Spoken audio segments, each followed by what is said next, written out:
Herzlich willkommen zu Dragons TV und heute mein Gast ist von gegen Leitershofen, Hinckson. Christian, danke, dass du Zeit genommen hast. Christian, thanks for taking some time. Thank you for having me. I appreciate it. You're playing your second pro season after being in Malta. What kind of experience has it been playing for BG Leitershofen? It's just been a great experience. Just coming here to Germany, just learning the German game, having a welcoming team, and just playing in front of a great environment every night. It's a blessing, and I'm having fun in Germany so far. How important has up-and-coming young coach Emmanuel Richter been for the success of the team? He's been great, man. He instills confidence in each one of his players, and he's a great coach. Do you guys have it to win a title? Yes, indeed. I mean, that was our goal.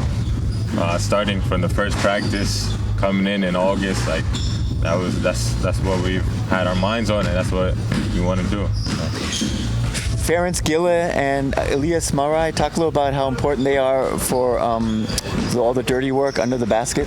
Oh, they're both very dominant. Ferenc, we're playing his former team today, so I expect him to have a great game.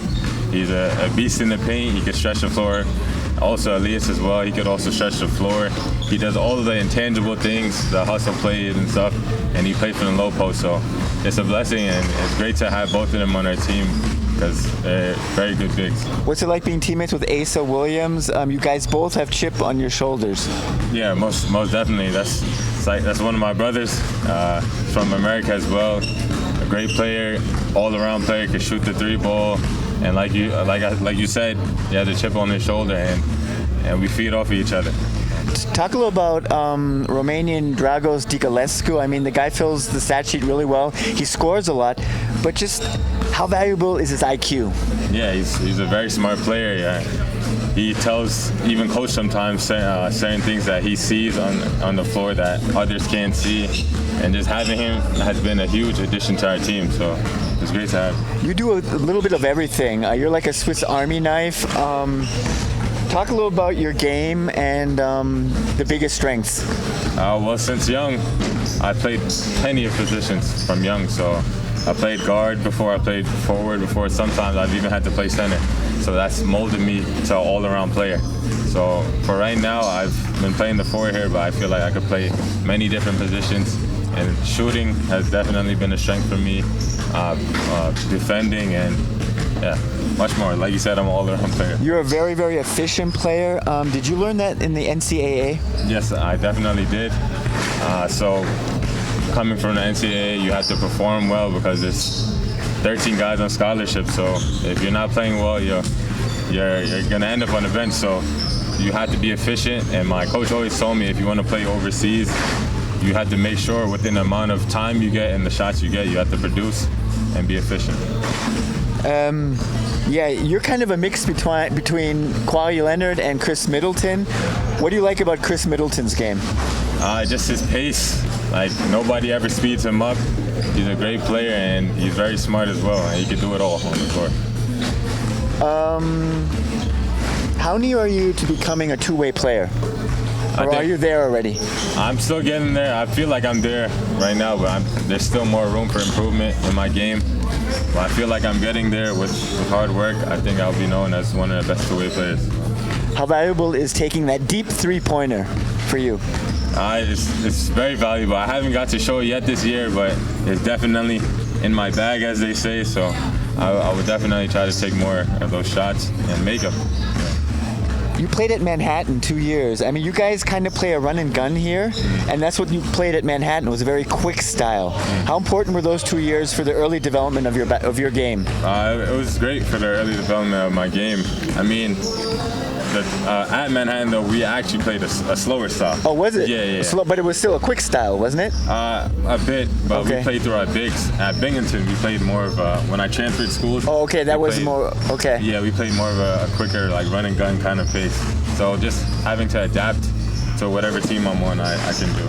Yeah, what was your fondest moment at Binghamton? Those all 2 years. You scored 20 points against Columbia University. Yeah, that game was probably definitely one of my funnest moments there. One of my friends, John McGriff, he actually hit a buzzer beater three at the end, and we was down by 10 with I think about a minute to go. So it was a crazy game.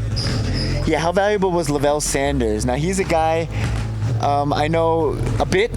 He played overseas, 14 years in the Czech Republic. Yes. So he probably introduced you a little to the European game in college already, didn't he? Yes, he did. Before I had Lavelle as a coach, I didn't know a lot of the names and actions as much as Lavelle has taught me. He taught me about things like staggers and ice and pick and rolls and all the terminology. He definitely told me. So having him, it was definitely great. He already told me that if I want to play this European game, there's a lot of the little things that you have to learn. So that's what I've learned from him. One of the toughest guys, or the toughest player you played against, was Hamidou Diallo. Yeah. What do you remember from that battle on the court? We actually were high school teammates, so just going at him every day. And he also was one of those guys who had a chip on his shoulder. So he taught me a lot just about being gritty and about playing hard and just having confidence and swagger. You still have contact with him today? I mean, from high school friends, and it trickles over to when he's in the NBA? Yeah. He doesn't forget the people from high school? No, he's actually a very humble dude. We have the same mentor, Rob Diaz. Shout out to him. He helped a lot of guys in New York and brought them up playing basketball. What goals do you still have? I mean, you're here on the way. You won 2 titles in Malta. Forgot about that. Talk about that. I mean, you obviously know how to win titles. Yeah, it was a great experience. We did a lot of winning over there, actually. Yeah. And that program is known for a lot of winning. I just concluded a three-peat. So they won 2 championships before. But yeah, it was just a great experience, a great coach, and a great environment. So you still want to climb the ladder. Is that your goal, just to move up as much as you can and see how long the professional career goes? Yeah, most definitely. I love playing basketball. I've been playing basketball since I was about 3-4 years old. So me moving up would definitely is my goal, and it would definitely be a blessing for sure. And any level I'm ready to play at, and I'm just ready to get out there and work. So now we have to talk about your NBA Mount Rushmore. The most common Mount Rushmore is usually Jordan, LeBron, Kobe, and as a fourth, Shaq. And a lot of these days, people are putting Steph. Yeah. But you put Kevin Durant. Kevin Durant is a player that other people have used also as that fourth guy. But why is Kevin Durant, for you personally, on your NBA Mount Rushmore? Well, he's just generational. I mean, nobody at 7 foot has done what Kevin Durant does. He does it all. He shoots, he defends, he can go to the basket. He's a playmaker. So I feel by the time his career is said and done, he will be in that top 5 conversation for sure. Okay. Last question: what's your favorite scene from the classic Coming to America?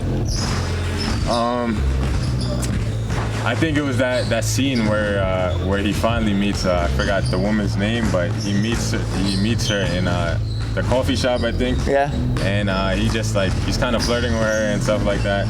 And you know that that was his goal at the end of the day, to get her to be his wife and stuff. Thanks, Christian, for the interview. All the best for you, and maybe we'll see you again sometime. Thank you a lot. You're a great guy. Thank you.